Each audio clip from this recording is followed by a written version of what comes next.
We're going to be going through, and by the way, these last two presentations were put together in panic because we didn't have anything else, which tends to get thrown up there. The first couple of generations have people that are familiar to most of you and may even be part of your family. After that, we get into more history, although it's quite possible that some of you could share some of the deeper ancestry. And as I said, some of this was 35 years ago. I've gone back and I've deleted some and I've added some and actually picked up some sources where I didn't have them. And even so, people are often mistaken. Their adoptions happen. People lie on official documents, and some things just aren't so. Some of these stories are going to be interesting, even if you don't have any interest in the people. Whether the reputations may turn out to be falsified, and again, more lies. And this is going to be, it already has been posted on falsegenealogy.org.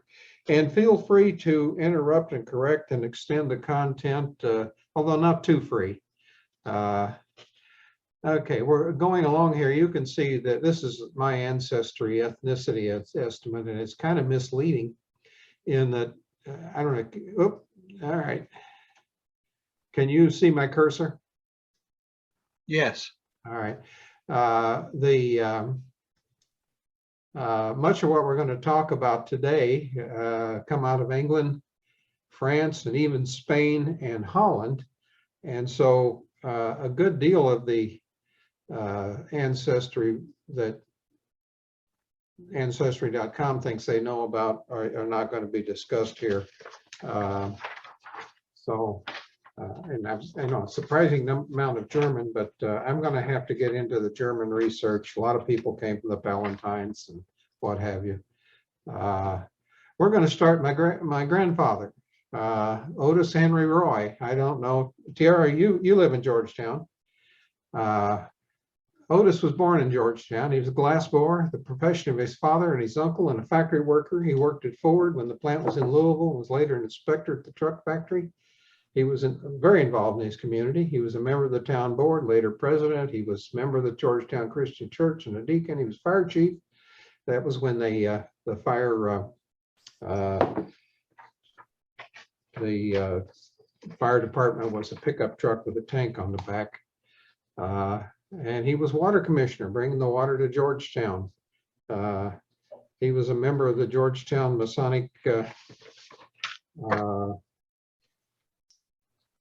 Lodge.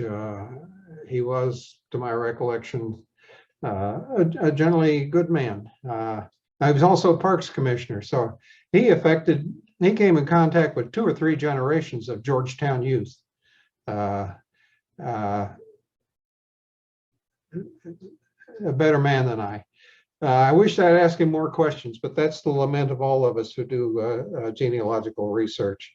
I don't know where he got his bent for public service. His father, Charles Roy of Georgetown, didn't appear to be very civic-minded.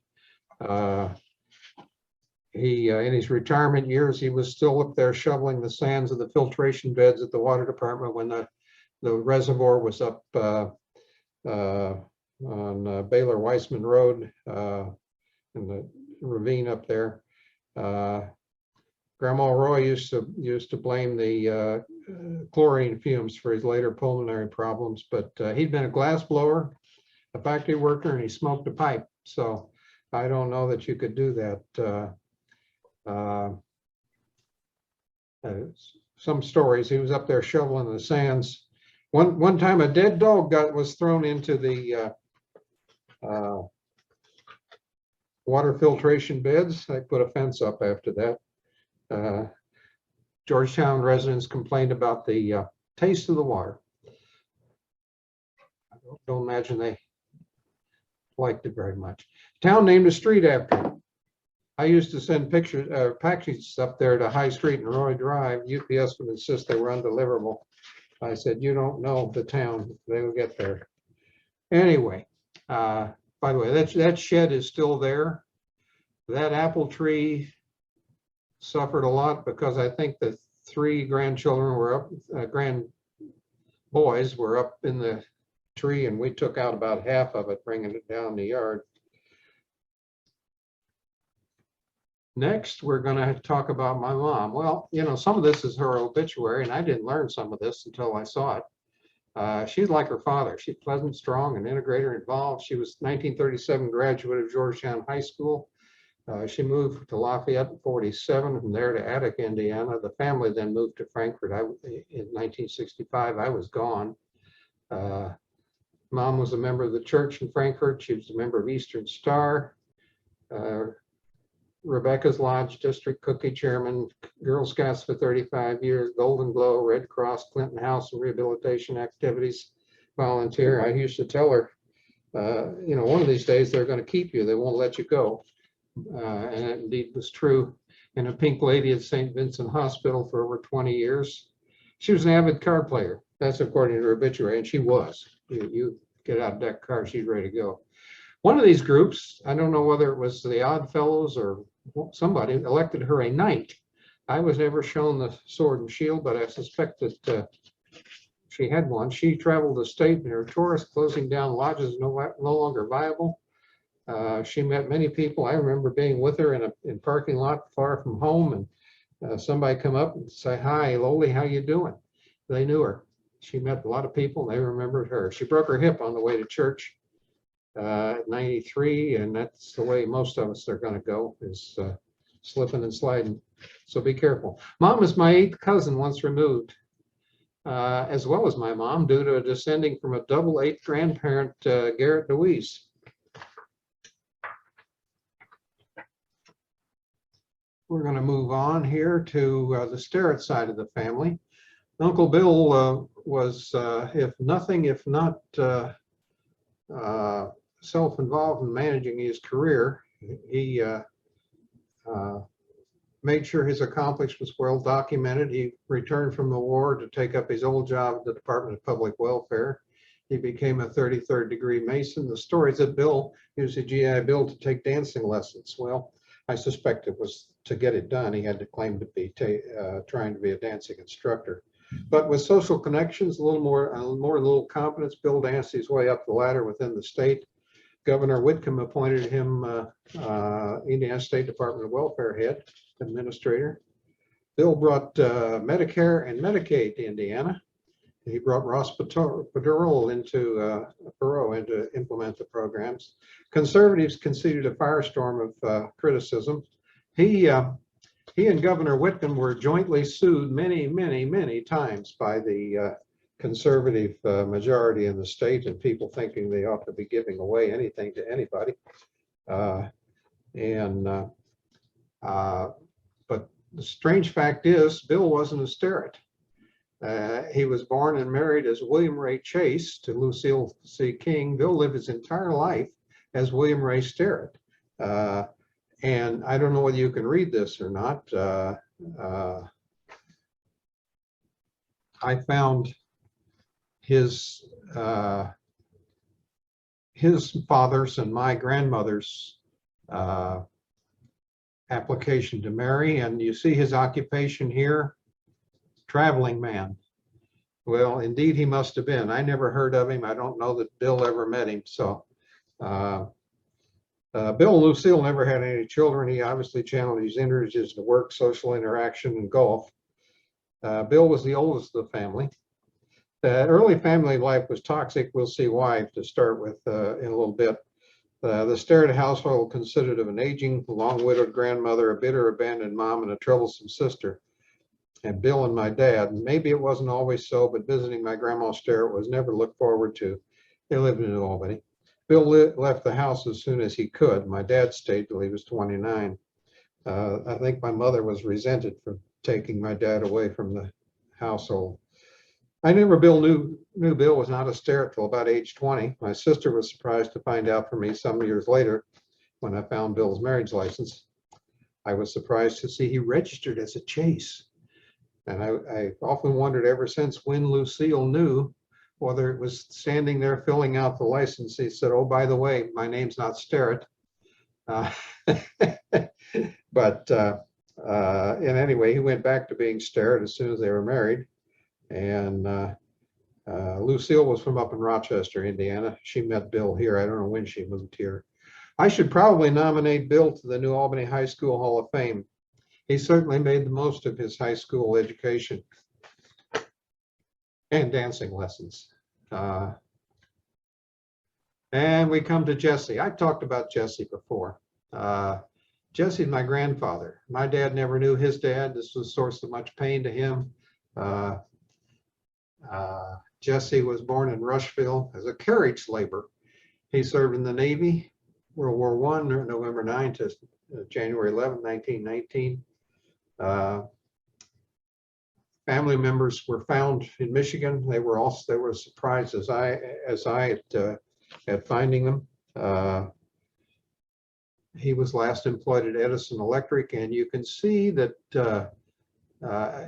from what I can piece together here, these are very recently came to me, newspaper clippings. He was often married and seldom divorced. He left my grandmother when my dad was about 2 months, from what I can figure.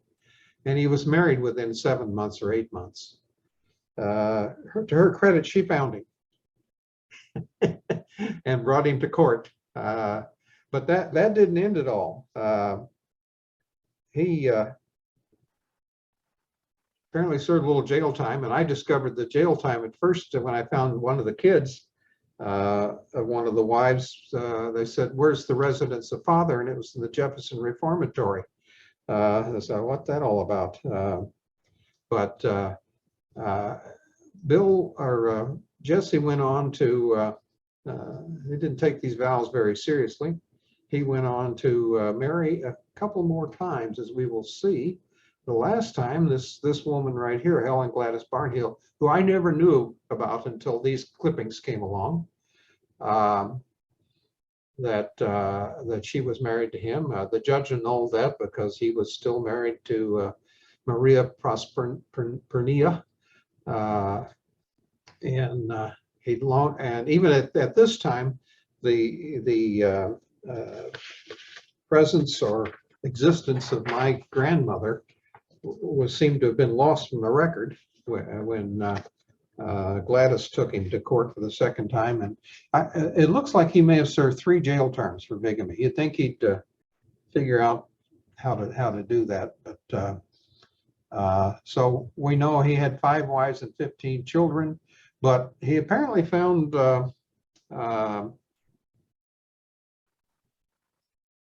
some happiness with Mary, after he got shucked, but the judge cast out Miss Barnhill here. In one of the few successes of DNA, I have discovered a half first cousin that I didn't know existed, Manson Lee McKinney. And he was able to fill in a few unknowns in the tree. And you notice, however, it was confusing here. There's Robert, and there's Robert, and there's when I got to talking about Jesse, somewhere in here there's a Jesse. One of the grandkids may have been Jesse. So we had here he is. We had a time when talking to these other descendants to get a common plane of reference and figure out what was going on. There's no evidence, I wrote this earlier, there's no evidence that any Sterretts ever lived in Floyd or Harrison County before my grandmother fled back here to where her mother lived about 1913. Except Pam Peters has come up with a reference to a slave named Sterrett, and I've recently come up with a reference to Henry Sterrett, who was a restaurateur, but I haven't linked either of those people up to the Sterrett chain, but it's for the most part, most Sterretts in Indiana or in the U.S. Are descendant from Benjamin Sterrett, who arrived in Pennsylvania about 1722. So I'll be looking at that. I mean, they spread all over the central Indiana, northern Indiana, eastern Illinois, Missouri, lots of them. We'll see how that happened in a little while. Looking at the other side of the family, Daniel Lafayette Levon Alice lived in Georgetown. I don't remember it. Great-grandma Anna Charlotte DeWeese Alice, I do remember. But I put Daniel in here because he was, this is fascinating to me anyway. Daniel was a bridge carpenter for the Big Four. I'm just in awe of these structures. They were America's pyramids, and damn, they were huge, and they took maintenance and some ingenuity in constructing and repairing. He must have been proud to see some of these still standing at the time of his death. Those of you who lived in Georgetown for a while remember the wood trestles that went through there before they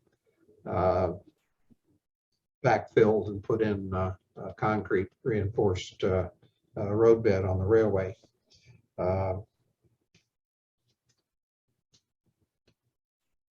Anna Charlotte's great-grandfather, Joseph L. DeWeese, has already been accepted as a first family. Daniel's great-grandfather, Peter Alice, is a first family candidate. I haven't got to him yet. I think that's going to hold up, though. William Edward Bean, 1838 to 1891. William was pastor at Jacob's Chapel at Charleston Road and Chapel Lane. His mother-in-law was Jane Jacobs. Her father was Jeremiah Jacobs. Her brother, Jeremiah Nelson Jacobs. They own the land the church now sits on. Likely Jacob's Chapel and the chapel are named for him. Several in the Genealogical Society have traced their ancestry to Jeremiah Jacobs as a first family. The old church burned. Here it is. And the new church was built across the road.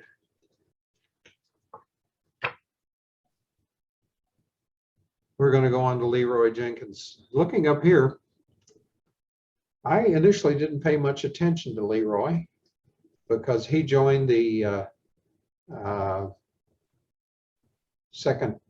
Indiana Regiment of Volunteers, and they were formed in Evansville. So I was thinking he was from Evansville, and then I discovered that the Vandenberg group was understaffed, and they picked up recruits wherever they could find them.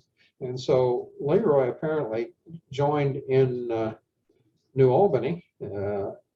Other members were added in New Orleans on the way to that city, and they were mustered in, making 100 strong. Then they went up the Rio Band with General Taylor, Zachary Taylor, and they marched through the country fighting several small battles and skirmishes, and finally reached Buena Vista.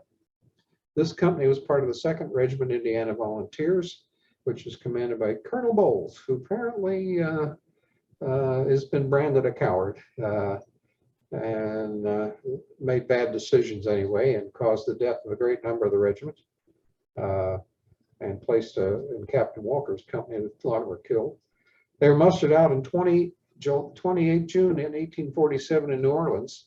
This is the unmentioned war for the most part, and I have a feeling we have a lot of people from here and northern Kentucky and western Indiana who joined. They were mustered out in New Orleans, and I just wondered, were they given a stipend to get home? Were they given a ticket on a steamboat? Just how'd they get home? There's Leroy Jenkins, who fought in the Civil War, but he was mustered out with varicose veins. I don't know if it's the same person or not. But I've since come to find that Leroy, in spite of being a warrior and an early settler, and he would be himself a first family candidate if he got here before 1840, and I think he did. But his grandmother and grandfather, as Enoch Jenkins and Charity Norris, are the first family candidates, and they got here in 1806. Leroy married Charlotte Baylor in 1853 in Floyd County. I suspect the Baylors are going to be first first family candidates, but I have not amassed any information on them.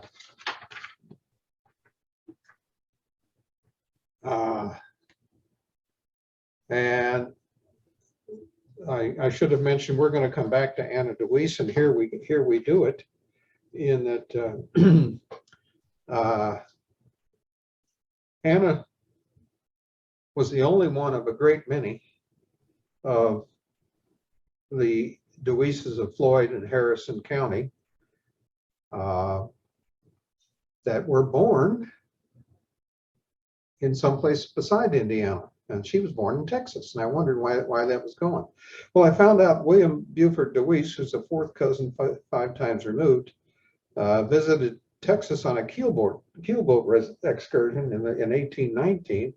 In late 1821, he accompanied a group of 4 families from Arkansas to the Austin community. Mr. DeWeese and his partner, James Cook, who constituted one of Austin Colony's old 300 households, received title to a league of land. I have no idea how big a league of land is. Jim, would you know?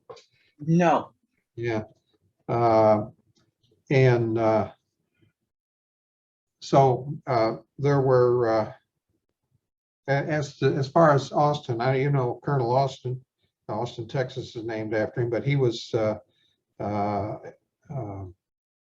given a charge by Santa Anna to bring Americans into the Texas territory, and 300 households, actually it was 297, and there were some half shares, which Cook and DeWeese were half shares, but there were only 297, so that they rounded up to 300. And William Buford DeWeese was a property owner, developer, early settler of the site, became known as the founder of Columbus, Texas. He was listed in the 1825 census as a gunsmith. He appeared as a blacksmith in 1826 and 1840. He held title to 1,000 acres. Claimed another 887 acres under survey, possessed a personal estate that included 11 slaves, 30 cattle, 9 horses, and a carriage. Beginning in 1837, he held a series of public offices in Colorado County, including Justice of the Peace, Associate Land Commissioner, Associate Justice of the County Court. In 1865, he was again elected Justice of the Peace. Later that year, he was appointed to term as county treasurer, but DeWeese's political career and reputation were run in 1886 or 66, when he was charged by his successor with misappropriating $1,200 in county funds. He was successfully sued for that amount in court, and his appeal was denied. Now, this partially explains why Anna Charlotte, maybe, I mean, I don't know. Anna's aunt, Joyce DeWeese, was the wife of George Henry Wolfe, and she had contracted TB. It's surmised that the family went to Texas hoping for a cure, and some more of the immediate family, Anna Charlotte's parents, went to Texas too. Joyce died there. But the Indiana group returned to Harrison County, where George married Joyce's sister, and Mary Ann DeWeese. So we see here the appearance of some larceny in the family. We'll see that there were other misunderstandings up the tree, because I'm sure they wouldn't do that. Okay, Thomas Farquhar, you guys are familiar with him. I got there's a late addition to this list. He came to America with his father Joseph in 1792. They initially settled near Pittsburgh. He was married to Mary Langford in 1807. Thomas and Mary moved in 1817 to Corydon.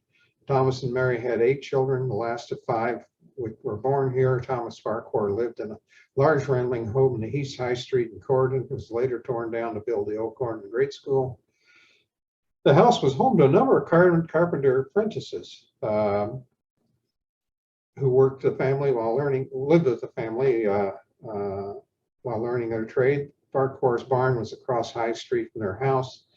That's where the St. Joseph Catholic Church were built. The Farquhars were carpenters, and deserve to be on this list because they built many of the buildings in Corydon. I believe he was county commissioner. I do have some documentation for this now, and I don't confuse him with his son. One of the Thomases was described as having unquestioned integrity. Well, this is a reversal of some of our previous behavior. Thomas's son William was wounded at the Brandenburg Crossing during Morgan's raid. Thomas and Mary are first family candidates. I haven't gotten to them yet. William Wilson Sterrett. I got interested in him because I noticed a few family members were sealed in the Mormon religion. Once I found out what that was, I found William.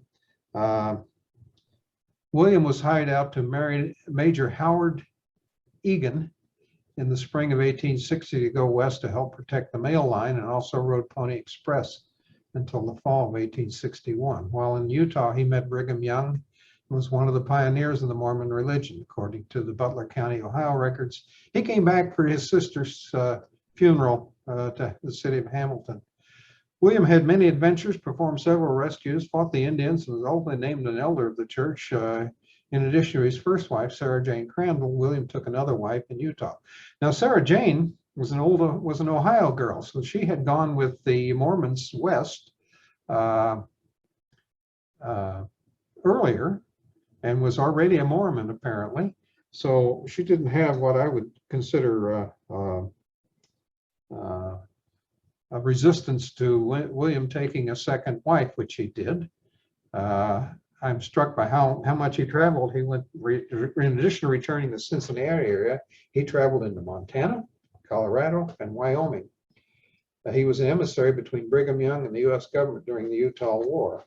Well, he's still considered a very important member of the early church, but the Utah War, which I had to look up, in 1857 to 1859, the U.S. government was alarmed by the increasingly fervent secular presence astride the routes to the West Coast. President Buchanan sent 1,500 troops to depose Brigham Young. Amid the suspense of the Army's impending arrival, frightened Latter-day Saints in southern Utah ambushed a wagon train of immigrants bound for California, killing more than 120 men, women, and children in what became to be known as the Mountain Meadows Massacre. The attack proved to be one of the most violent episodes as a result of the environment, but not part of the war exactly. There was no mention that U.S. troops actually clashed with the Mormons. Excuse me. But a less secular government was installed. There's no evidence that William Wilson actually participated in the Mountain Meadows Massacre or any other attacks against settlers or people just passing through. However, by his own account, many an Indian was dispatched, and that they were a very effective cavalry unit, apparently.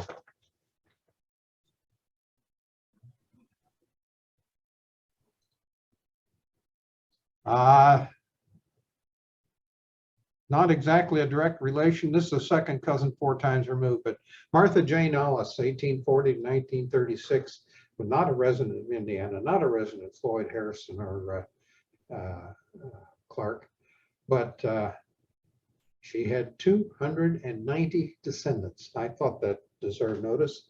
As it says, she's written no book, barely read and write. She has no athletic content test. She's an old woman, gained no fame as a traveler. She's never been out of the state, not noted for the purity of her spoken languages. She uses the mountain dialect in a form undefiled. None of these get her name in the paper, but she holds the greatest records. She has 290 living descendants. 8 children, 53 grandchildren, 169 grandchildren, and 60 great-grandchildren. Must have been quite a gathering if they all got together.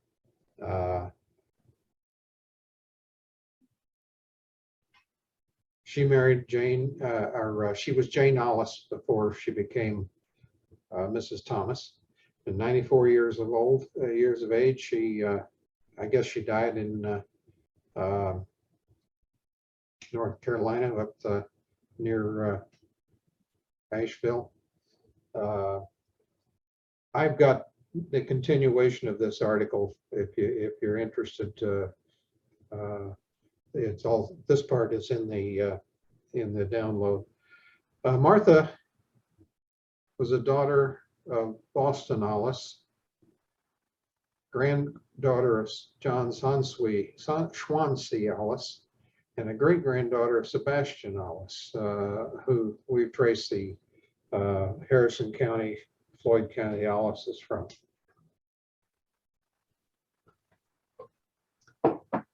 Now we come to, it went forward, all right, we come to Thomas Benton Sterrett is my great grandfather. They lived in Harrison County, Ohio. And then he married Lucy Harris, was really, okay, 18th century, he was listed Thomas and family, as well as Emily's mother, Mary Stone, and Lucy Harris, born in Kentucky. By 1880, the family was living in Rush County. Previously, they'd spent time in Dearborn, Franklin counties, Indiana. But 1900 census, Thomas and his family were living with his son Chester Lewis in Indianapolis, Indiana. After leaving Indianapolis, they lived in Connorsville, Fayette County, where Chester Lewis and his family, according to 1910 census, were there. The an obituary says that Thomas B. Sterrett, 76, at the home of his daughter Alice Barlow, because the Deweeses, the Sterretts came down through Pennsylvania, not by the river, not by the Ohio River, but across central Pennsylvania and across Ohio to the Cincinnati area, Hamilton County. So it was taken to, the body was taken back to Hamilton County, and we list the children here, and you see Jesse Ernest, which was my grandfather. Doesn't say he attended the service, but the deceased was a Civil War veteran and formerly lived at Youngstown, Indiana. I didn't know there was a Youngstown, Indiana, but I have since learned where it is. Thomas received a military pension about $6 per month. By 1915 was receiving $30 a month. An affidavit was filed saying he was actually badly afflicted and nervous, unable to dress and undress himself, and so forth. It was a physical wreck and unfit to and unable to perform labor of any kind. Two Carroll County history books, and that's kind of a stretch, isn't it? It's a long way from, it's up Monticello, up north of Lafayette.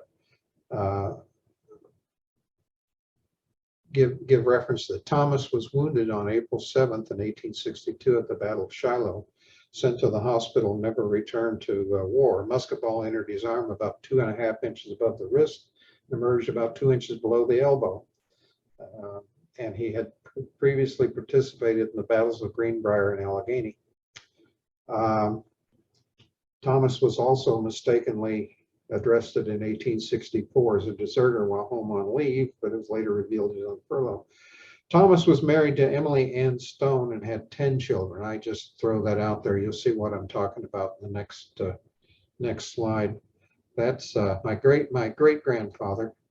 My second great grandfather, Thomas Baxter Sterrett, had 5 wives and 25 children, of which Thomas was one. The wives were Catherine Smith, Mary Ann Corwin, Isabella Brazier, Sarah Shillman, and Mary Ann Wells. I've only got documentation for 12 of the children. The Sterretts spread across eastern and central Indiana, Illinois, and on west. This obituary was found in the Hamilton County, Ohio newspaper. Supposedly, Thomas wrote for the newspaper, but I spent about an hour and a half looking at microfilm up there, and it's not indexed. So it was just trying to find a needle in a haystack, but I didn't find this. Thomas Sterrett is dead. Well, that's putting it pretty bluntly. The venerable pioneer and aged father in Israel passed peacefully away this morning at his residence at 407 Main between E and F Streets. of general debility and in the 84th year of his life. He'd been a resident of this city for 60 years and was widely and generally known. Of course he was. Okay, he worked on farms. He was a bridge toll collector. He labored about a year or so when he became very feeble, lingered away. Married 5 times and the father of 25 children. His widow and 10 children survive him. Lord, that's a pretty pretty healthy death rate. Maybe those are the 10 children of the last wife. I don't know. Funeral was taking place there, and they give the priest who was officiating, and they took him down to the Venice Cemetery down near where he was born to be with his near his parents. Hamilton in 1891 celebrated centennial, and a publication listed Thomas Baxter, one of 110 vice presidents. Now, that's spreading the honors out quite a bit. I don't know what the pecking order was if the president was disabled, but General Mailey could have resulted if one of the vice presidents cared about that thing. Thomas Baxter was not in the Civil War, according to the records. Perhaps he was busy elsewhere. But that accounts for a great deal of the Sterretts throughout Indiana, and I suspect we're all related, and it all goes back to Ben Sterrett. But going on, Hamilton, Ohio, I just throw this out, is famous for more than just the proliferation of Sterretts. I spent some time. Actually, I afflicted my wife with the day in the library down there and getting dusty archives open. The Hollow Earth Monument is one of the oddest public memorials in the U.S. and marks the gravesite of Captain John Cleves Symes, hero of the War of 1812, who later announced the Earth was hollow with giant holes at the North and South Poles. Well, some said he was crazy. Some said he was a genius. John Quincy Adams nearly bought into this in funding an expedition to find a Symes hole. But Andrew Jackson had better ideas, and he was a bitter, disappointed man when he's buried there in Hamilton. The local librarian said the park has become a hangout for prostitutes. We didn't go up there. Okay, John Tyler, fourth cousin 6 times removed, 10th president of the United States. John served as America's 10th president from 1841 to 1845. He assumed office after President William Henry Harrison passed away from pneumonia just a month after the White House. You know, Tippecanoe and Tyler too. Nicknamed his accidency, Tyler was the first vice president to become chief executive due to the death of his predecessor. He insisted, in spite of opposition, that he was truly president, firmly establishing what we have as the modern succession. John Quincy Adams and Henry Clay opposed this view. They didn't give him much support. Fearing they would alienate Harrison's supporters, Tyler decided to keep Harrison's entire cabinet, even though several members were hostile to him. At the first cabinet meeting, Daniel Webster informed me of Harrison's practice in making policy by majority vote. The cabinet fully expected the new president to continue this practice. I think this statement is marvelous. I beg your pardon, gentlemen. I'm very glad to have you in my cabinet, such able statements as you proved yourselves to be. I shall be pleased to avail myself of your counsel and advice, but I can never consent to being dictated to as to what I shall or shall not do. I, as president, shall be responsible for my administration. I hope to have your hearty cooperation in carrying out its measures. So long as you see fit to do this, I will be glad to have you with me. When you think otherwise, your resignations will be accepted. That's a pretty stern tone, I think. Clay managed to get all the cabinet members but Webster to resign.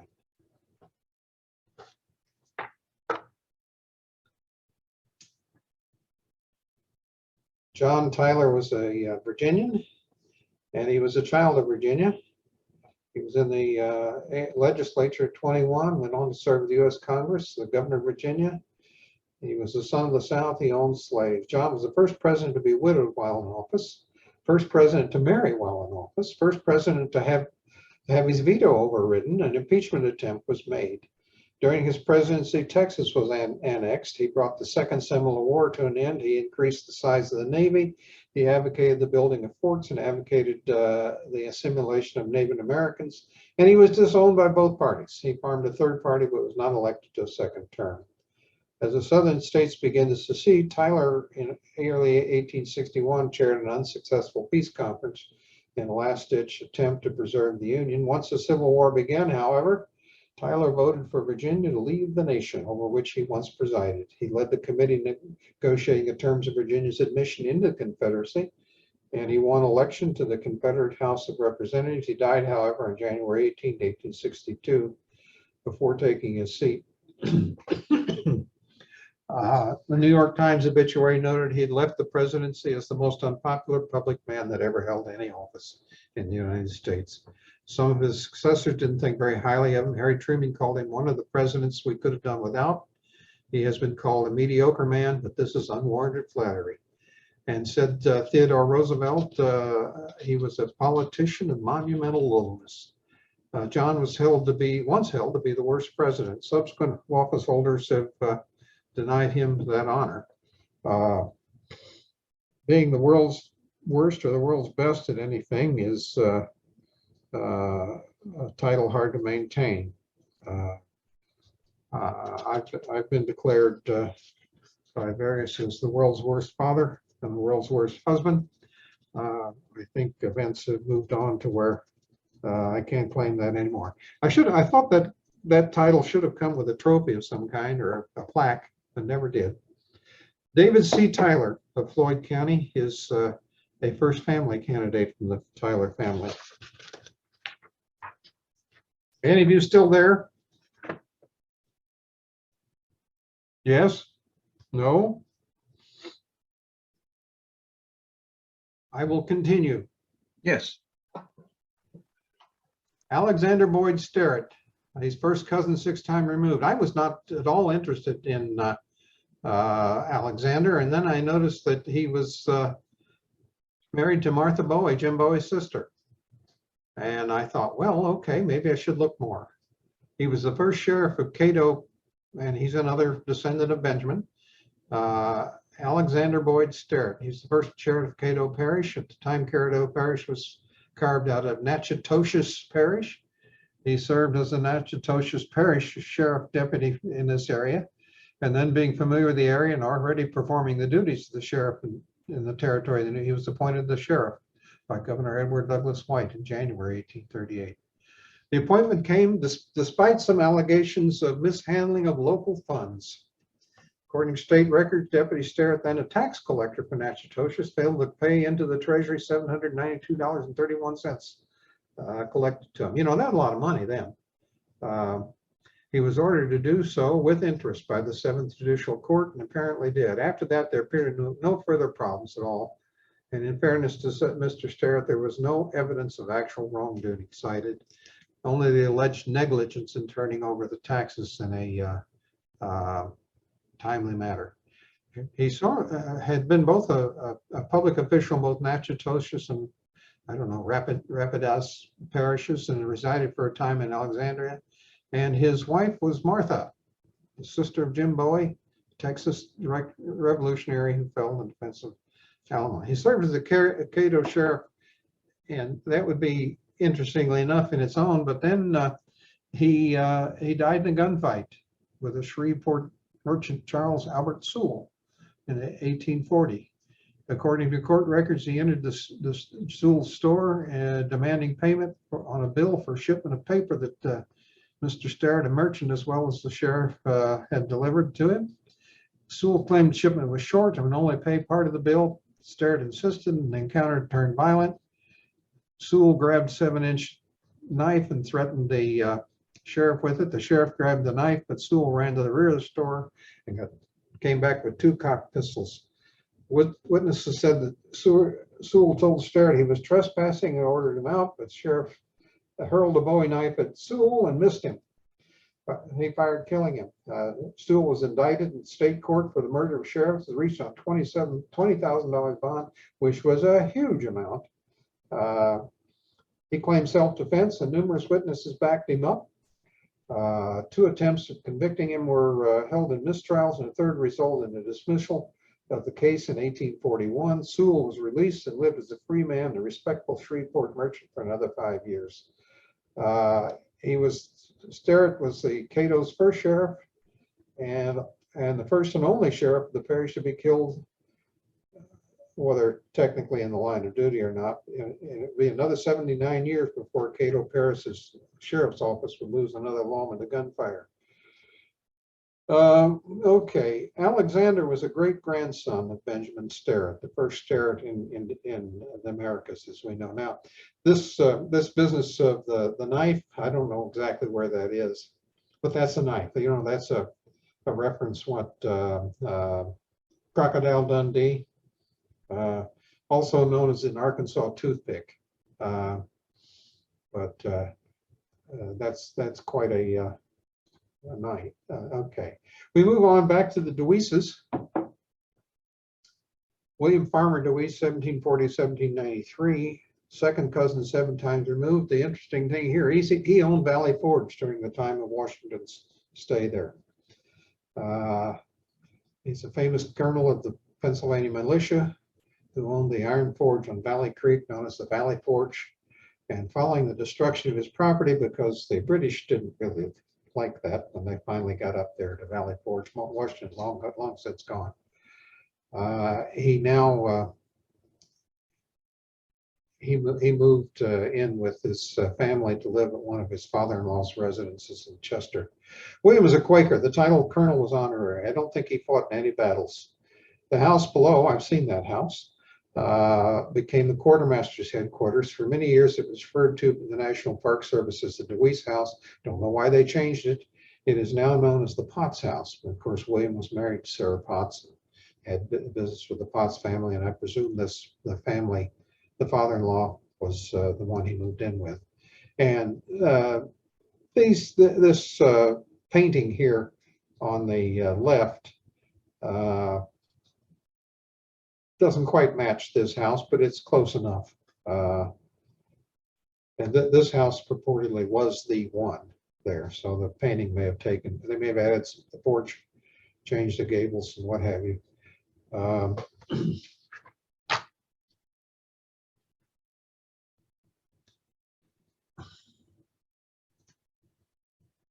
Garrett Hendricks Deweese, 1641 to 1701, the 8th great-grandfather. He's a double grandfather. The first known Deweese family member to come to North American continent was Garrett Hendricks Deweese. He's been documented as Holland as Garrett Hendricks Deweese, and in New Amsterdam, New York City, as Garrett Hendricks and Garrett Hendricks Deweese. This migration took place in 1662 to 1663. His father is documented as Hendricks Adriaens Deweese of Amsterdam. His grandfather is likewise documented as Adrian Hendricks Deweese, probably of Beverwijk, Netherlands. Gary moved the family to Philadelphia County in about 1690.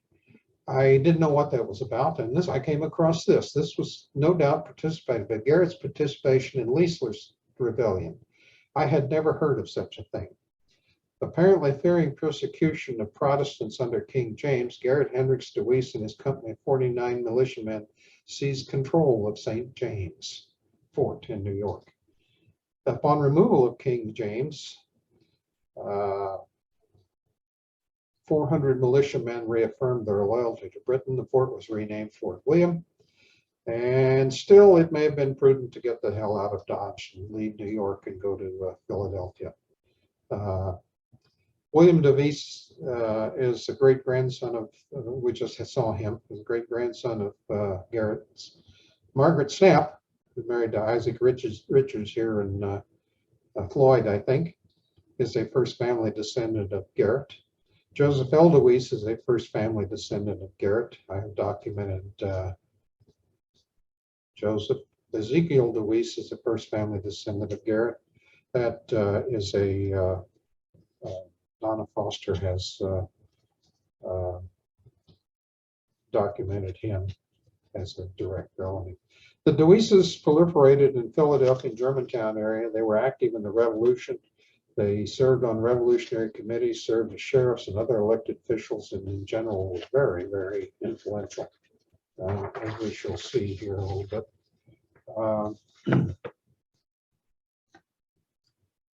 Wait a minute, I think I went too far. Did I go too far? No. William Rittenhouse, 1644 to 1708, eighth great grandfather. He born in what is now Germany near the Dutch border. He apprenticed in a paper mill in German city of Mulheim, Ruhr, Roche. I don't know if I got anything like that. He moved to Holland to stay with his older brother.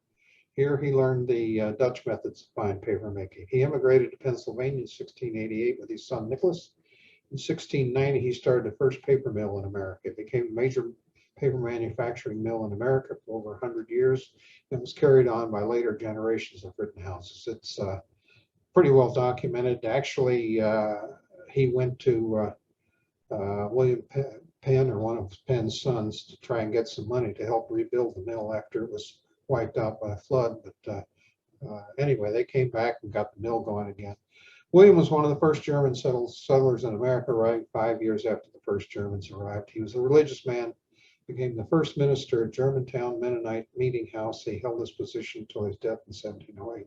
His son sold paper to numerous printers in Philadelphia area. I think Bradford was one of the guys up there. That was a competitor of Ben Franklin, running another newspaper. And Ben Franklin was likely one of them. I have no documentation for that, of buying paper from the Rittenhausen. His son's father-in-law, that was Garrett Hendricks Deweese, joined them in the paper business. They were next door neighbors in Germantown. Margaret Snapp is a first family descendant of Wilhelm. I've not gotten around to creating a first family package for her.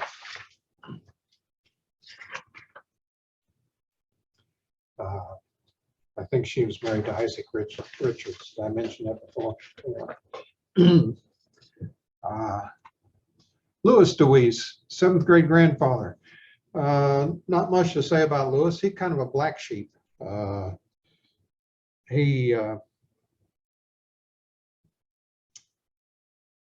There's some contention as to whether Louis was Garrett's son, but this appears to have been put to rest by most scholars, analyzing records in Philadelphia and Delaware, examining naming conventions among the Dutch at the time.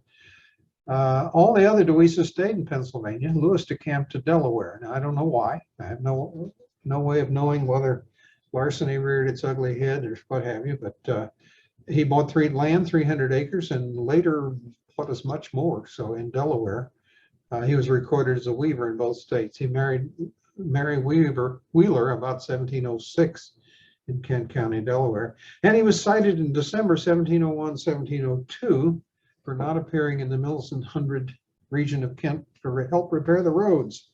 So not only don't we acknowledge our vows, we kind of ignore the law, but maybe he just forgot. Could be. David Rittenhouse, 1732 to 1796, quite a fellow. First cousin 7 times removed. He preeminent American scientist of the age. You can read that. He did a lot. There are several buildings at on the University of maybe 2, I think. University of Pennsylvania campus in Philadelphia, bearing the name Rittenhouse, or dedicated to that. So he used his scientific skills for practical purposes during the American Revolution. He began his service for a committee of safety as an engineer, supervising local casting cannon, improvement of rifles, supply of ammunition, selection of sites for gunpowder mills, and the magazine stores. He was a member of the Pennsylvania Assembly, the Pennsylvania Constitutional Convention, and Board of War. 1779 to 1787, Rittenhouse was treasurer of Pennsylvania. And from 1792 to 1795, he served as director of the United States Mint, having been appointed to the role by George Washington. David was the grandson of Wilhelmina Paides Deweese, my 7th great grandmother. And Wilhelmina was Louis's Deweese, who we just mentioned the grandfather, and they were both children of Garrett, which accounts for my mother being my 8th cousin once removed, in addition to my mother. So it gets complicated. Going a little further back, Adrian Hendricks de Wees from 1595 to 1674 was still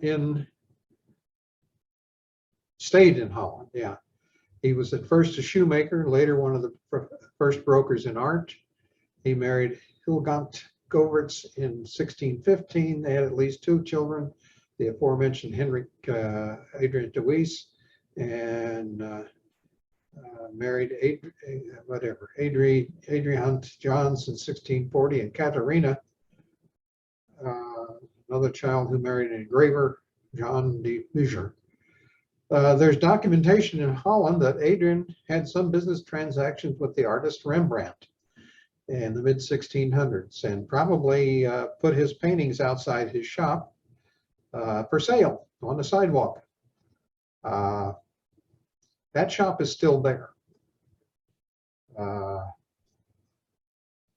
And there's a picture here of the entrance to the alley, and then you go up and they rebuilt the front, but it's still a bookshop. It's still a perhaps an art shop. We were in Amsterdam in 2019 and just never made the time to get out there. We just never, our other activities didn't allow us to do that. Well,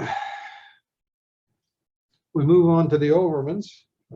Put that here, you see why I'm not. The first Overman in the colonies was Edward, perhaps, or Jacob. Jacob is my 8th great grandfather. I'm somewhat confused. I've got a lot more research to do with this. Jacob arrived in 1667. He was transported as an indentured servant for 6 years to Talbot County, Maryland. The confusion is because I show Edward, his father, already in Connecticut. Jacob was a Quaker converted by George Fox himself. After serving his time, he apparently hooked up with a Connecticut woman, which gives rise to the fact that, or credence to the fact that Edwards was his father, and it was established in Connecticut. Hannah Munnings, and then she died. He married a Vermont woman, going further north to Dorothy Parker. He removed himself to Pasquotank, North Carolina in 1694. I had previously thought Jacob emigrated directly into North Carolina from England, you know, being one of the second sons of royalty or something like that, landless. But that's not so here. And as a Quaker, he would have faced persecution in England and North Carolina. He would have submitted to an indenture if he already had relatives in America? I have no idea how Quakers feel about servitude. Jacob's the 3rd great grandfather of Martha Marshall, if this lineage holds up. There are Overmans that still own a drugstore in Elizabeth City, North Carolina, Pasquotank. I was there on a Sunday. Some places still have blue laws. They weren't open. So there's some research to be done, but she's a descendant of the Overmans. She married James Ollis, and they're both first family candidates in separate lines. Okay, we move on to more of the English. Anne Boleyn and Catherine Howard. They were cousins of each other. They're both 4th cousins, 15 times removed of mine. These ladies lost their heads over a man, and that turned out to be the same man. Their main crime was a failure to deliver Henry a male heir. Henry's ham-handed reaction initiated the English Reformation, separating the Church of England from papal authority. Henry is a blood relative also. He's 10th cousin, 14 times removed. It's interesting to note, it appears that Henry liked Anne. She was beheaded by a French swordsman rather than the crude English broadaxe used on Catherine. We get to Thomas de Mowbray. There's a lot here. He succeeded his older brother, John Mowbray, as the 1st Earl of Nottingham, became Baron Mowbray and Baron Seagrave, and was created Earl of Nottingham in 1383. And then he was created Earl Marshal for life, and and was granted the office entail. That means he was the oldest surviving son. He fought against the Scots and then against the French. He was appointed Warden of the East March towards Scotland. Well, that's quite a title. He was one of the Lords Appellate to King Richard II, and then he deposed some of the king's court favorites in 1387. His party routed the royal favorite Robert de Vere and at the Battle of Rodcourt Bridge, and Richard was at their mercy. Mowbray came through and helped him stay on the throne, but in the merciless Parliament of 1388, the king's favorites were tried for treason and were sentenced to death. The king came back, and Mowbray worked his way back into his good graces. Richard detached Mowbray from his colony and made him Warden of the Eastern March. Whether that's different than the Warden of the Eastern March towards Scotland, I have no idea. He later became Captain of Calais, Royal Lieutenant in the northeast of France. The king, so the sixth, left out something there. Mowbray was likely an instrumental in the murder in 1397 of the king's uncle and senior lord of Parliament, Tom Woodstock, first Duke of Gloucester, who was imprisoned at Calais, where Nottingham was captain. In gratitude, the king created him Duke of Norfolk, granting him Arundel's lands. This is, by the way, our Arundel Castle, and of course, Anne Arundel County in Maryland, which contains the county seat of Annapolis, is named after the Arundels. In 1398, Norfolk quarreled with Henry Bolingbroke, first Duke of Hereford, and apparently due to mutual suspicions stemming from their roles in the conspiracy against the Duke of Gloucester. The duel was scheduled to take place, but Richard II banished them both. Mowbray left England in October of 1398, was deprived of his offices and title. While in exile, he succeeded as Earl of Norfolk when his maternal grandmother, Margaret of Brotherton, Duchess of Norfolk, died in 1399.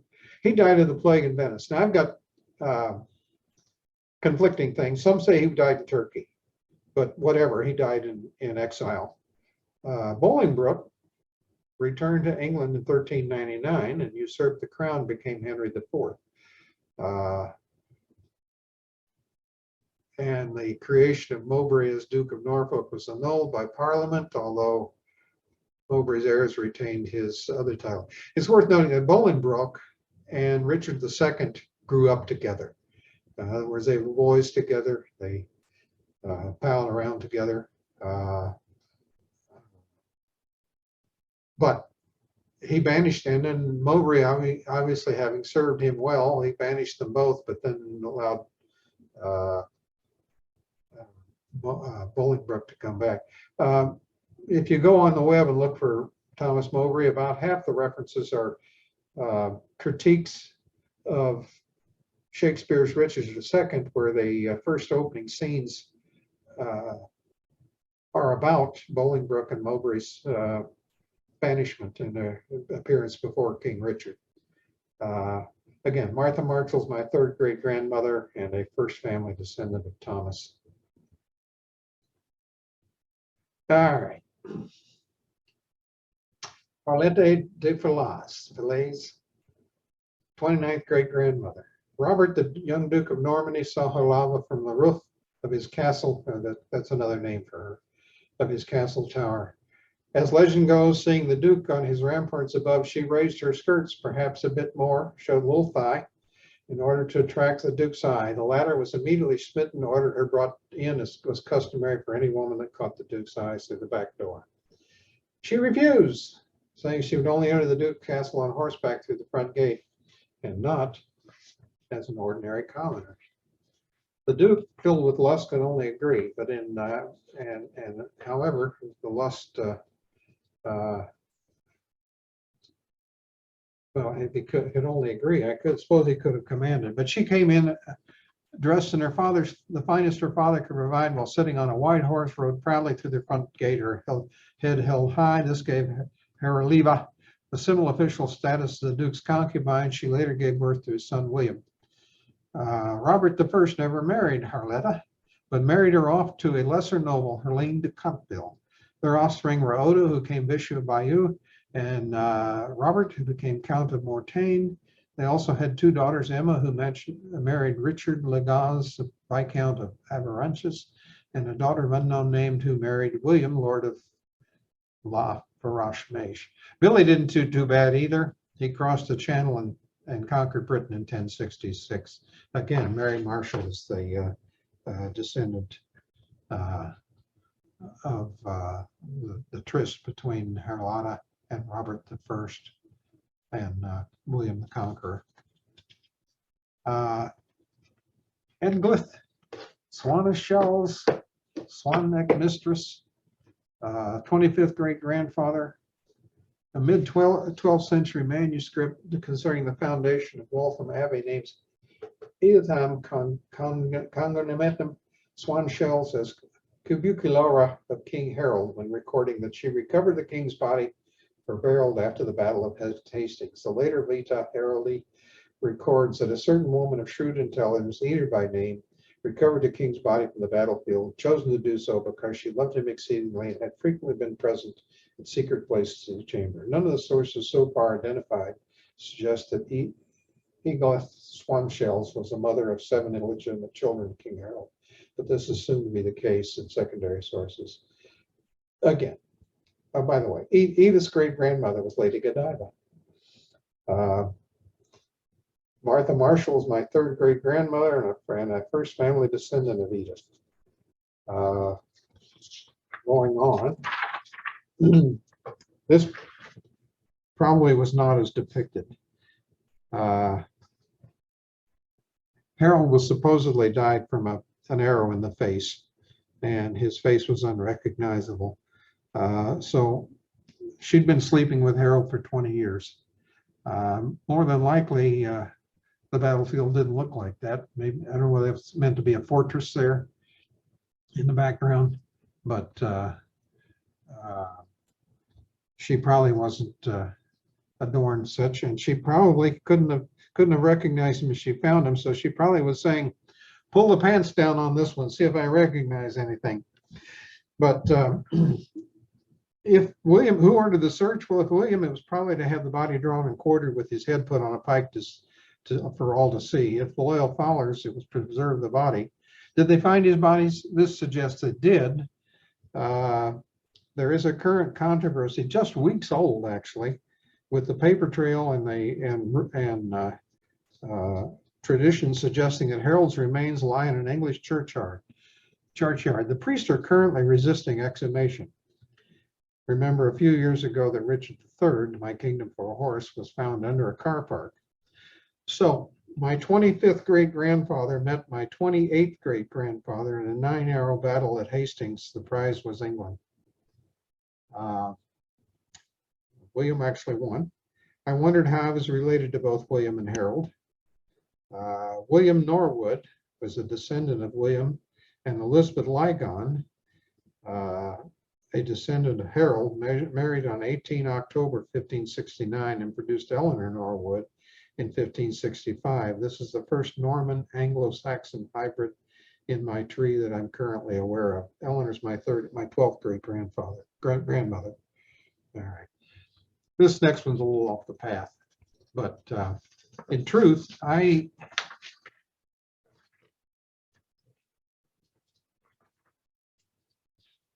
see, the 3rd great-grandmother, the wife of the husband of the 4th cousin, 15 times removed. Well, there you go.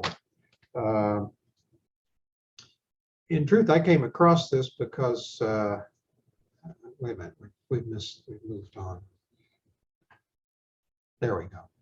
Not a blood relative, but too good not to report. Inez was sent to Inez de Castro was sent to the court of Crown Prince Peter the First of Portugal to be the lady in waiting to his wife Constanza of Castile. However, Peter and Inez fell in love and they started an affair. I came across this because at one point I thought Peter was a direct descendant. Subsequent research proved that not to be true, but I couldn't let go of Inez here. After Constanza died, Peter refused to let him marry Inez. Still, they had several children together. Peter's father, King Alfonso IV of Portugal, sent 3 assassins to Inez and Peter's home in 1355 to put a violent end to their illicit affair. When the killers arrived at the villa, they supposedly found Inez and her children sitting near a fountain, but Peter was nowhere to be found. Some sources say she was stabbed to death, and others say she was beheaded in front of her children. When Alfonso died in 1357, Peter inherited the throne and immediately set about getting revenge. He brought two of Inez's three murders to justice and had their hearts ripped out while he watched. Peter declared that he and Inez married in secret, and she was the rightful queen of Portugal. He then ordered that her corpse be crowned during his coronation. Another article says his body was exhumed and crowned in 1361. While this gesture was romantic, albeit creepy, it was also practical because it was an attempt by Peter to legitimize his children with his lover. Inez's decomposing body was clothed in royal robes, a crown was placed on her head, and she was placed on a throne next to Peter in the Cathedral Coimbra. He then made all the nobles line up to kiss her decaying hand. The idea of exhuming a dead body for a ceremony seems ridiculous, but the Catholic Church actually exhumed a dead pope for trial. And that was known as the cadaver syndrome in 1897. They had asked him questions. I presume the questions were framed so that no action confirmed the question, because I doubt he was doing any nodding. So the coronation of a dead queen is no less believable. Okay, moving a little closer back to the Joan of Wales, Plantagenet, 25th great grandmother. Joanna was the illegitimate king of King John of England and a woman named Clemence Penel. She should not be confused with legitimate half-sister Joan, Queen Consort of Scotland. Well,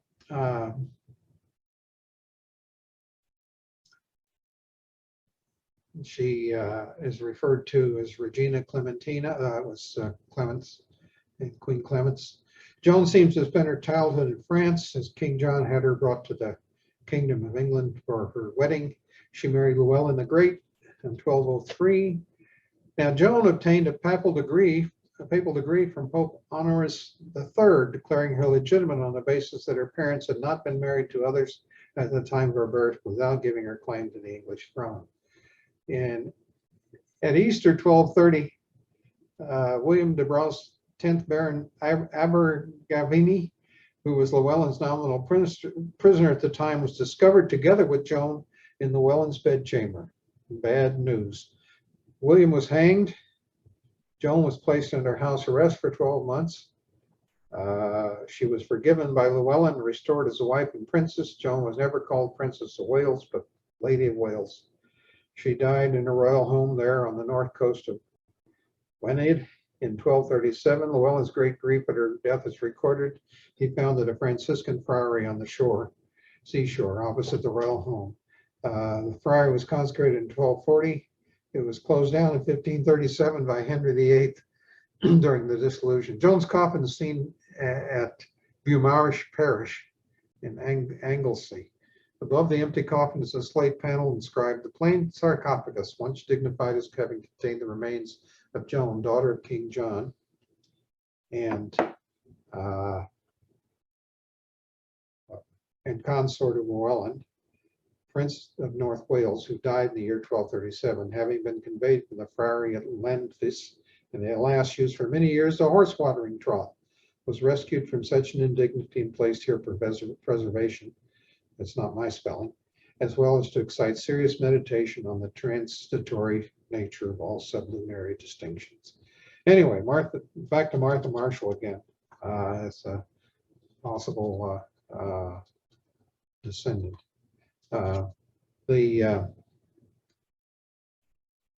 Just judging at this, Henry VIII would have done well to have had Joan's lawyer. He apparently was a smooth talking devil, not only to the Pope, but to her husband. So Henry might have got off easier if he'd had a good counsel. Matilda Maud de Klerk, 26th great grandmother. Granddaughter of William the Conqueror, Maud married two kings, birthed another, and was in contention to be Queen of England. She was crowned a German queen, was styled Queen of the Romans, controlling much of northern Italy and much of France. She controlled popes, kings, and lesser nobles, winning multiple battles in the quest also to control England. Even when she defeated, she maintained power and influence. There's too much to tell here. You can go to this link. I think it should be active on the PDF and in any subsequent video I put out. This is an amazing, as I said, this is an amazing woman. But we have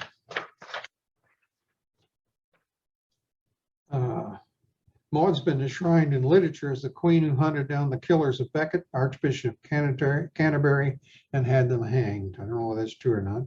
So we have two generations after the overthrow of the Anglo-Saxon king. The Normans were contesting among themselves for the control of England.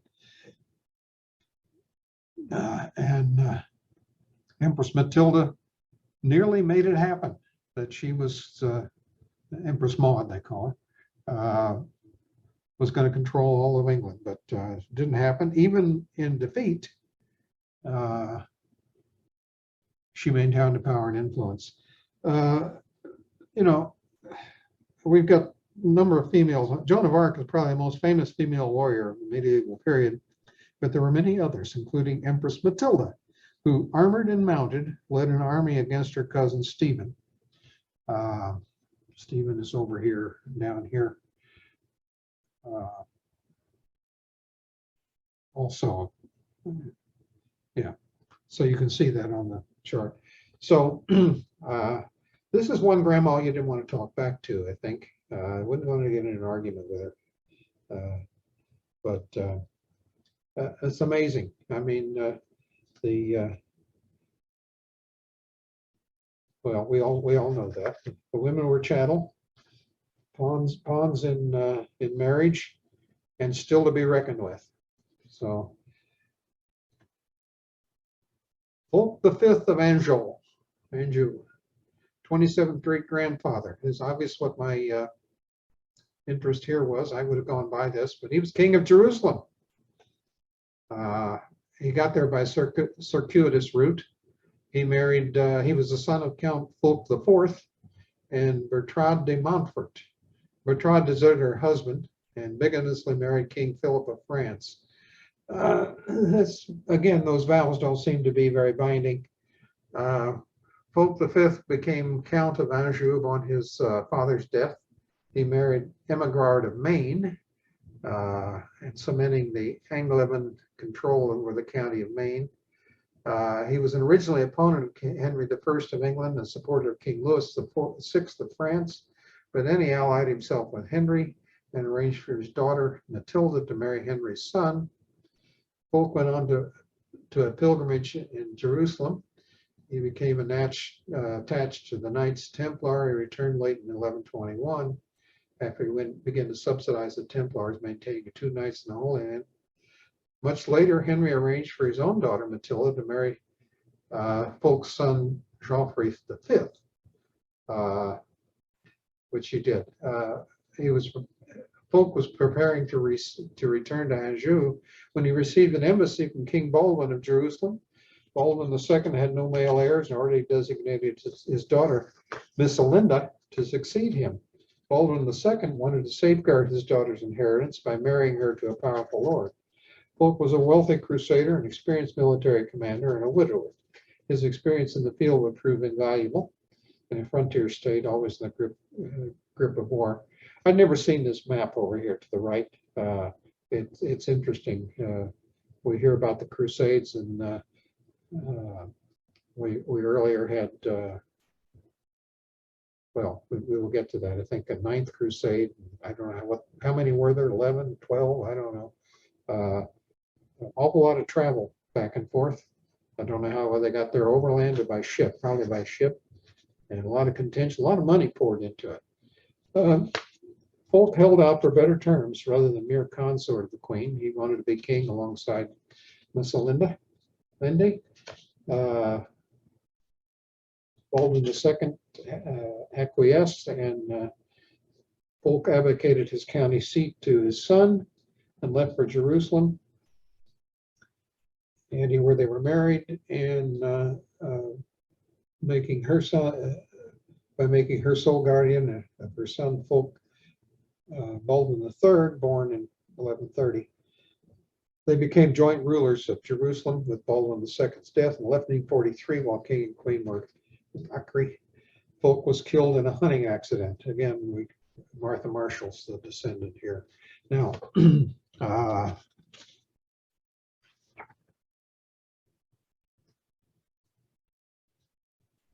Bertrade up there, Bertrade de Montfort was my 28th great grandmother. She didn't, again, the vows weren't very binding, and we'll see. Fulk and Messelinda started out not liking each other, but at the time of his death, they were reputedly quite fond of each other. So you can't blame the hunting accident on her, maybe.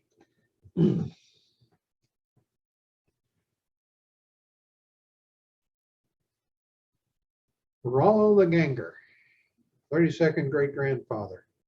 Rollo of Normandy was also known as Rolf or Roux. In French, Roland. He was sometimes called Robert, also known as Rollo the Viking. It was said that Rollo was too tall to ride a horse without his feet reaching the ground. For this reason, he was known as Rollo the Walker, or Gangler, or Ganger. Basically, he was just a very successful pirate. The King of France bought him off by giving him Normandy. Rollo married Papa de Valois after murdering her father and taking his lands. I mean, what was left? She's the second great granddaughter of Pepin, who in turn is the second son of Charlemagne. I have Charlemagne as my 37th great grandfather. But about those horses, was Rollo truly huge, or were the horses smaller? You know, the Romans had quite a program of animal husbandry. But by medieval times, this had disintegrated and horses were just horses. But the average horse of the time is reputed to be 12 to 14 hands. Were there war horses that were larger? Perhaps.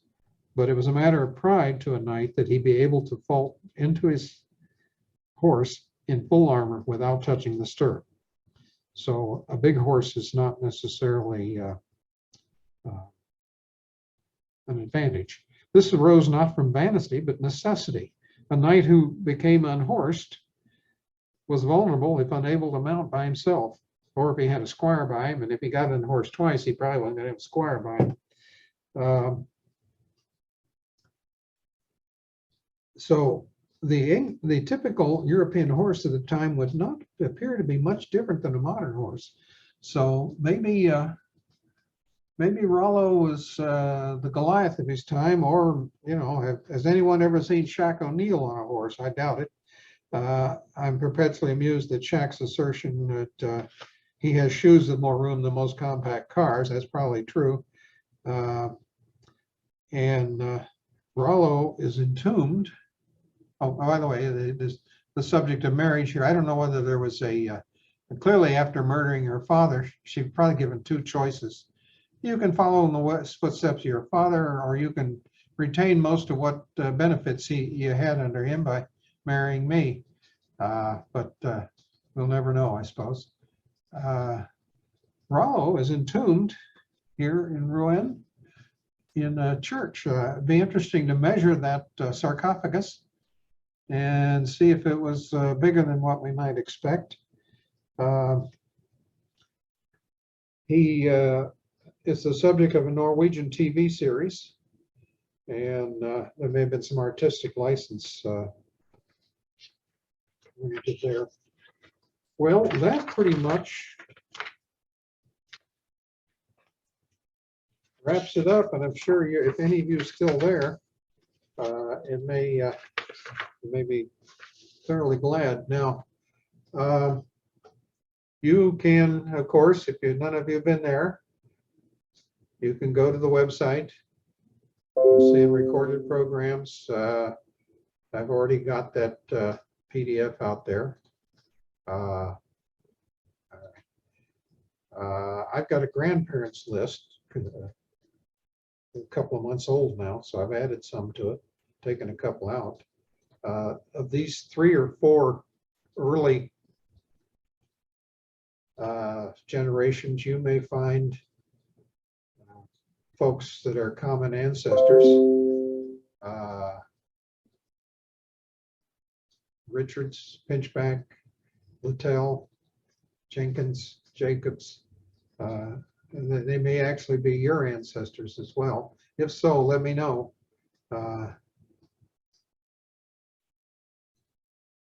And we can proceed together. First families, I've done a number of them.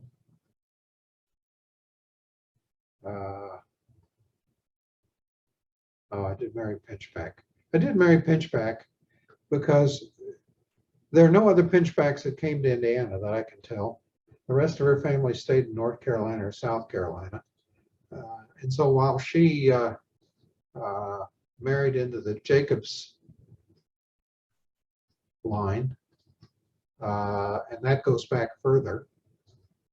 Jacobs got here in 1806 or 7. I wanted her on record, and the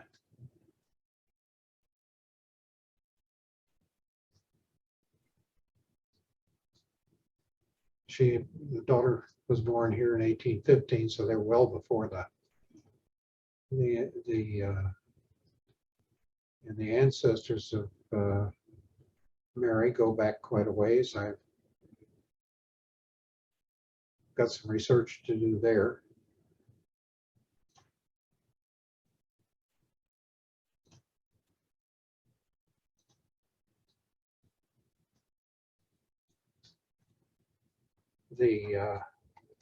And I've got a list of what I think are first family candidates through me. The ones in yellow I've done.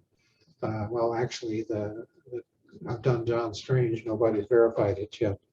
But you may have some on here that are your entry into the first families. One of the things we saw that Garrett DeWeese was the double great grandfather. There's several others. Henry Plantagenet and Eleanor de Provence had 2 sons from which I'm descended, and Edward Longshanks Plantagenet, who fought against his father in the Second Barons' War, reconciled and joined the Ninth Crusade on his father's death, became Edward I. And Edmund Crouchback Plantagenet, Earl of Lancaster, Leicester, and Derby, also joined the Ninth Crusade. The 2 families were united in a single heir 4 generations later in Thomas de Mowbray. And we can see here that Edmund married Blanche.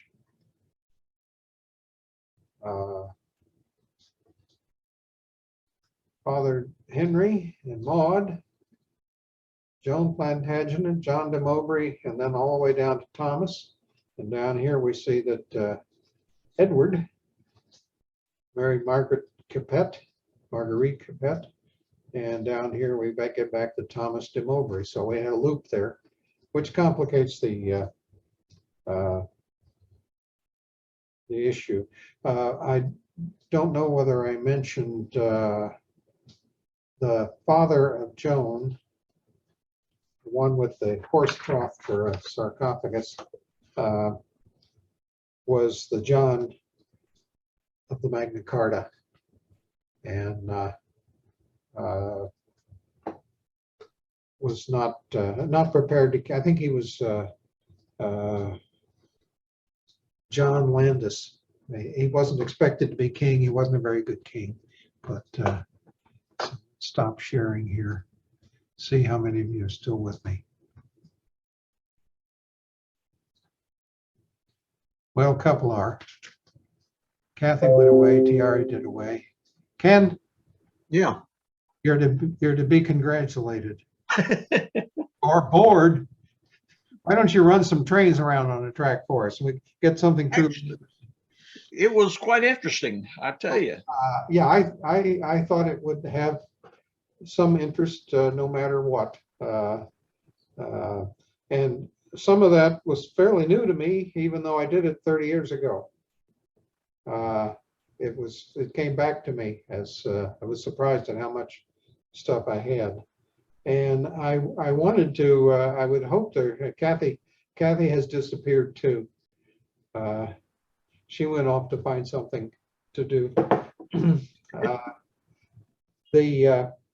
And thank you for keeping on coming. You know, I wanted to have a little bit of discussion as to what the hell we should be doing as opposed to what we're doing. What kind of programs you want to see.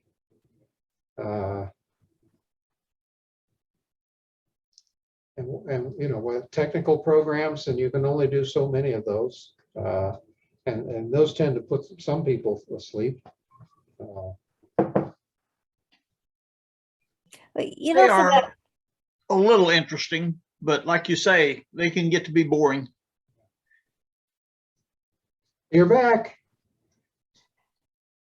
you know, for that program I did for the Indiana Genealogical Society on Tuesday, for the way I ended up doing it is they had contacted a bunch of their membership and asked them to list the topics they most wanted to hear about. And then they came back to the county genealogist and asked us what we could do. And it happened that I could do the one that was top on their list. So that's how they, This is again about people. You were talking about the orphans, right? yeah. So it was about people, and it was about the people that remain mysterious to a great many people. Well, it was pretty technical. It was how to find them, you know. Okay, well, But I've got the other side too. I found them and I've got a bunch of stories. And I don't know what people would want to hear in our area. Cold? Is the heat off at your house? I'm always cold. I just home and I have the option of not being cold. So I have my alpaca sweater on with the hood up, you know, kind of channeling my inner Jedi. And you got a cat on your lap? 3. Okay. Well, you know, I'm at a loss as to what to do to bring people in and care to, I don't know, this went a little long. I added people since you and I talked, Diane. Well, my suggestion was that maybe we should start calling everybody and see, hey, what type of topics would you like to hear? What would make you show up? Well, I can do that in the next newsletter, and we can call a few people whose opinions we value. Not that all of our members aren't important, but we suspect that some of them were one ancestor curious and nothing more. That once they got their ancestors pinned down or ran into a blind alley, they said enough of this. I suspect some people came for the snacks. Yeah, right. Well, unfortunately, you guys are on your own for the refreshments today, and hopefully we'll be back next month. I'm still hoping to get the Battle at Brandenburg lined up for next month. We'll do something back in the auditorium, and Ken, you've probably not been in the new auditorium since they remodeled. No, It is much better. Tiara, you've been there, or have you? No, you were in the Applegate room. You're muted. Oh, I haven't been there since they've remodeled that room. It is much better. They've got 3 70-inch screens rearranged. Oh, wow. Everybody can see something. You don't have to keep dodging between bobbing heads to see what's going on. And That's nice. it's much better, but we haven't had a chance to take advantage of it, given that the Toastmasters had it reserved ahead of us, and I've got to reserve the latter half of the year for us, but hopefully they won't be canceled. Well, I got many more of this. I was wondering if people might be interested in some kind of a DNA like discovery, an example of somebody who used DNA in their research? Well, I've got no experience with that. As I said, I identified a first half cousin that I didn't know existed, and lives up the road from us, up in Greenville. Yeah, I think it's Greenville, Indiana, south of Indianapolis. And interesting character. We got together. Was very poor health. There's always something interesting. He was he's my age, or a year younger, ancient, and he was in Vietnam for 3 tours. Went at 17 and a half or something, didn't have a driver's license, or was a very inexperienced driver, so they gave him a tank to drive. The rules of the road were a little different over there, but if you run over it, you own it. But my hat's off to him. Anyway, you've got, both of you have something coming up on the 26th, right? I'm hoping to attend. Oh, yeah, mine's the 26th. Yeah. Does the library have something, or? No, but Diane has something. But you're in the evening, right? The 26th. Let me look at my calendar. I've got so many things this week. This month I don't remember. I didn't get that in the newsletter. I will coming up. Right, so hang our thing is from 10 to 1. Yeah, At our 1:30. You church? said you're conflicted on that, whether it's 1 or 1:30. Slow eaters may hold you up. Okay, if you're a slow eater, we won't kick you out, but 10 o'clock we start, 9:45 you can check in. We're gonna have 6 total classes, 4 slots, so you can choose 4 out of the 6 classes to go to.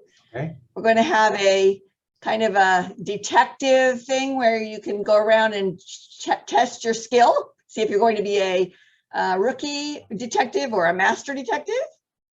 And then we'll have some lunch and some people there that can help you sign up for Roots Tech if you want, or some things like that. So that's kind of what's happening there. We are encouraging people to register. Your newsletter link does work for registering. So Okay. that way we'll know a number for food and stuff like that. So that's kind of, and we're hoping that we have good weather. So, Well, surely we will. Actually, this wasn't bad. I mean, I got very little on the, the streets are covered, and it didn't happen till late. Now we get snow on top of that. It'll be pretty awful. I talked to my sister yesterday, and they were expecting 15 inches north of Lafayette. I'm glad I didn't move up on the prairie. But this, to us who remember Hoosier Pioneers, is nothing. But I understand that accidents happen a great deal. Maybe the cars aren't as good as they were before. Well, I have on the evening of the 10th, a week from today, I have something at the Clarksville Library. I'm going to be doing a genealogy presentation. I keep forgetting about, but Well, I would have gotten that into the, I'm sorry, I should have gotten that into the email. oh, I forgot all about it, so I didn't tell you. Yeah. Anyhow, but it's going to be a discussion of the research I did on, my granddaughter's African American ancestors, Uh-huh. and in Kentucky and Indiana, and the Caribbean, where they first entered this continent. And then I'm going to be talking about the library's the African American history tour that we have online. I've done that for the Genealogy Society before for frogs, but I'm going to be doing that on the 26th at 3:30. And then they'll be followed by a discussion with Larry Basham, who did a documentary film about the Underground Railroad. I've seen that, and I hope he's got a pattern to go with it, because the film is. It's pretty short, yeah. Yeah. Yeah, he's got quite a few other things, but the film's short. Yeah. Well, I started working through this with, of course, I'm interested in when people came to this country. When they came to Indiana, when they came, of course, from the first family's point of view, when they came to Floyd, Harrison, or Clark. I've also started trying to put together a war list, people who fought in the Revolution, people who fought in the French and Indian War, people who fought in the War of 1812, people who fought in the Mexican War, the Seminole Indian Wars, people who fought in World War I, people who fought in World War II. I don't know whether it's going to be enough out of all of that to maybe do a program on one or the other. It's going to take a while. Because while I have candidates, I don't have much documentation. Well, Can I ask really quick, who is your common ancestor with Henry VIII? oh, I'd have to pull it up. I'll email you. Yeah. Okay. But it goes, you know, it's through the Plantagenet line, I think, back that way. Okay. I suspect DNA played a, you know, as I said, the only time other than getting these lists of all the possible second cousins, third cousins, fourth cousins, and those people never respond, and many of them don't put up trees, and so you can't really tell very much. And I've emailed a number of people off of the Ancestry list and not gotten any responses. Oh, I did find a nephew, my brother's child, whom he gave up for adoption from his third wife. And he doesn't want to claim him, but I've talked to him, and then I told my brother either the DNA suggests he's either yours or mine, and I'm pretty sure he's not mine. So we're going to get together. He lives up in South Bend. But other than this first half cousin, I haven't gotten a confirmed anything out of DNA. Wow. And I don't know exactly how I would use DNA to further this. Now, I've gotten some nephews, you know, 3-4 times removed, fleshed out the Sterrett family because there's a lot of them, and the Deweeses, there's a lot of them. And, you know, I think that the Deweeses, I talk about larceny, the head of the Pennsylvania House of Representatives, Speaker of the House in Pennsylvania, was a Deweese who was recently impeached for malfeasance. So I don't know whether we just resist temptation very badly or whether we're just truly evil at the soul. But I think most all of the Deweeses in Indiana or in the United States are descended from Garrett. It just, it'd be hard pressed to find one. And maybe Sterrett's, there may be a few Sterrett's that came very much later, but I can't rule them out as not having been part of the original Sterrett clan. Of course, with one of my great-great-grandfather having 25, my 25 kids, and then one of my great-grandfathers having 10. We pretty well populated the Indiana Sterrett's, and so that's pretty. Oh, you know, there's some other anecdotes. Supposedly, Horace Greeley's second job was with a newspaper man up in Erie, Pennsylvania named Sterrett. Now Horace's claim to fame that we remember is "Go West, young man." He went east. There's a whole bunch of stuff, but really interesting stuff, really interesting stories. And but you know, we don't really get into things unless we start seeing wills and to value things and see what people had and how they divvied it up. And it's an all-encompassing task. Well, come by the library sometime with ready to log into your DNA accounts, and I think I could probably give you a few pointers. I'm not an expert, but I Okay. did take a lot of classes, and I've solved more than one. And my computer's battery's dying, so bye. Oh, Okay. yeah, I'm gonna have to go too. So Well, thank you, and I hope to see you perhaps both on Saturday, the 26th. okay, But and we're going to hold you to coming up with some ideas, Tiara. okay, I'll try. I'll see what I can do. All right. Okay. Thanks. Bye-bye. Ken, Good to see you, Tiara. I want to see those trains sometime. Everyone else. Okay, okay, maybe we can work something out there. Yeah. Good to see you, Ken. You too. Good to see you, see you. Kathy. Hope you're feeling better, Kathy. Oh, she's fine.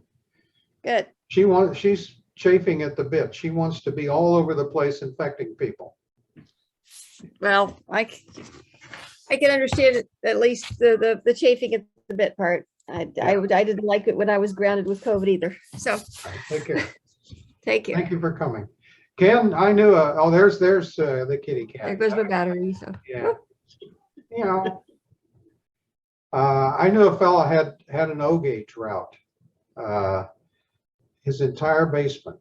And actually when they put a room on the house, a sunroom on the house, he expanded the basement because O-gauge takes a bit of, It takes room. yeah. Yes. And he said, derailments don't happen as often as with HO, but they're spectacular when they When do. they do, yeah, yeah, that's right. He said a 17-pound locomotive doesn't jump the tracks very often, but No, when they do, it's something. It was Well- quite a layout. I've talked to several model railroaders that when buying a new house, that's Yeah. the first thing they look at is the basement. Yeah, yeah. And I can understand that. The folks in Falls Church, Virginia, it was interesting.